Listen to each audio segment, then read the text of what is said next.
സ്വർണ്ണ കിരീടത്തെ ചൊല്ലിയുള്ള തൃശൂരിലെ തെരഞ്ഞെടുപ്പ് പോര് കത്തുകയാണ്. ലൂർദ് പള്ളിക്ക് താൻ നൽകിയ കിരീടം സോഷ്യൽ ഓഡിറ്റ് നടത്താൻ മറ്റു പാർട്ടികൾക്ക് എന്ത് അധികാരമെന്ന് ചോദിച്ച സുരേഷ് ഗോപി വിജയശേഷം മാതാവിന് 10 ലക്ഷം രൂപയുടെ കിരീടം നൽകുമെന്നും പ്രഖ്യാപിച്ചു. അതിലൊരു വൈരക്കല്ലും ഉണ്ടാകും.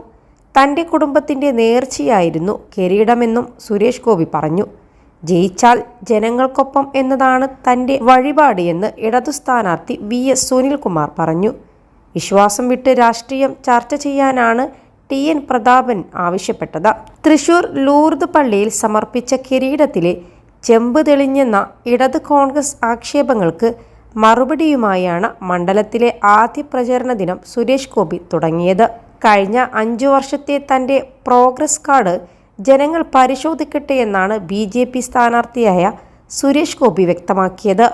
എന്നാൽ നേർച്ച വിവാദത്തിൽ കരുതലോടെയായിരുന്നു CPI കോൺഗ്രസ് സ്ഥാനാർത്ഥികളുടെ പ്രതികരണം.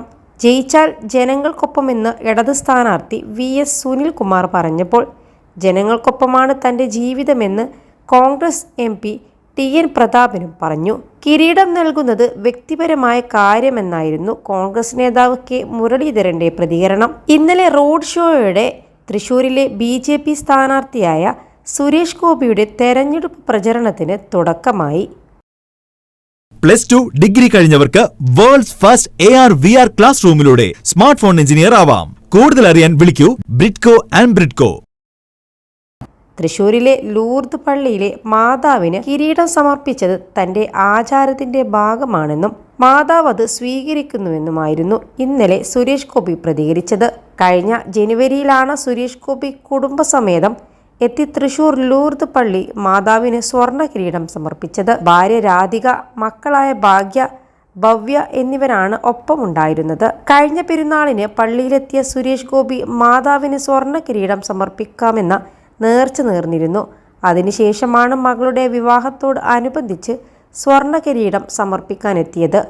BJP നേതാക്കളും അദ്ദേഹത്തിന് ഒപ്പമുണ്ടായിരുന്നു. കിരീടം മാതാവിൻ്റെ ശിരസിലണിയിച്ച് പ്രാർത്ഥിച്ചതിന് ശേഷമാണ് സുരേഷ് ഗോപി മടങ്ങിയത്. ഇക്കാര്യത്തിൽ താൻ വിവാദമൊന്നും ഉണ്ടാക്കിയിട്ടില്ലെന്ന് അദ്ദേഹം പറഞ്ഞു. വിരോധം സൃഷ്ടിക്കാൻ വർഗീയത ഉപയോഗിക്കുന്നുവെന്നും അദ്ദേഹം കുറ്റപ്പെടുത്തി. ഒരു ഹിന്ദുവിനൊക്കെ കിരീടം വെക്കാം കേട്ടോ, അവർക്കാ പ്രശ്നമില്ല. പ്രശ്നമുള്ളവർ ഇതിൽ അധികം ചർച്ചിക്കേണ്ട. വിവാദങ്ങളെക്കുറിച്ചുള്ള ചോദ്യത്തോട് അദ്ദേഹം ഇങ്ങനെയാണ് പ്രതികരിച്ചത്. തൃശൂരിലെ വൈബ് കഴിഞ്ഞ 6.5 വർഷമായി അനുഭവിച്ചു കൊണ്ടിരിക്കുകയാണ്. രാജ്യസഭാ MP ആവുന്നതിനും 2 വർഷം മുമ്പ് മുതൽ തന്നെ 8 വർഷമായി തൃശൂർ സൗഖ്യം കിട്ടുന്നുണ്ട്.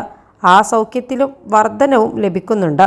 വരത്തൻ എന്ന നിലക്കു തന്നെ എനിക്ക് തൃശൂർക്കാരോട് ഹൃദയത്തിൽ ഇടം നേടാൻ കഴിഞ്ഞിട്ടുണ്ടെന്നും പറയുന്ന ആത്മവിശ്വാസം എന്നെ വളരെ ശക്തനാക്കുന്നു. തീർത്തും ഒരു രാഷ്ട്രീയക്കാരനല്ല ഞാൻ. തീർത്തും രാഷ്ട്രീയക്കാരനാകാൻ എന്നെ കൊണ്ട് പറ്റില്ല. എല്ലാവരെയും സഹായിക്കാനൊത്തു എന്ന് വരില്ല. പക്ഷേ എല്ലാവരെയും സഹായിക്കുന്നതായ നാടിന് ഗുണമാകുന്ന പ്രവർത്തനങ്ങൾ നടത്തണം, സുരേഷ് ഗോപി കൂട്ടിച്ചേർത്തു.